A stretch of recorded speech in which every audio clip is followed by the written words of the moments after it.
because it's important for us to understand that our power and our identity and our future has never been determined by the actions, the mindsets, and the maneuvering of white supremacists. That's right. Right? Our ancestors taught us that, and now in this moment, we are doing that. That's right. And those local, I just want to, co-sign on, that last part about the local power, those mayors' positions, because as we are fighting, as we are resisting, as we're seeing this regime try to insert itself into cities, a lot of times those mayors are the first ones on the front line. Yes. They're the ones that are determining how much the city is going to push back, whether the city is going to file suit, whether the city is going to go to the state and try to get some support from the state, right? And so having that local power is not meaningless. It means something. And so all those efforts that Sister April just shared with us are a critical part of how we're resisting by using that voting power.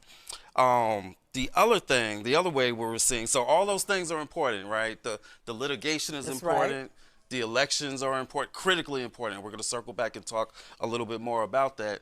But we also have to recognize that the other ways of resisting are just as important, because again, when you're fighting against dictatorship and fascism and authoritarianism, when you're fighting against that, what our history shows, what research shows, what other countries shows, is that you can't just use the traditional mechanisms. That's right. You can't just use the traditional institutions.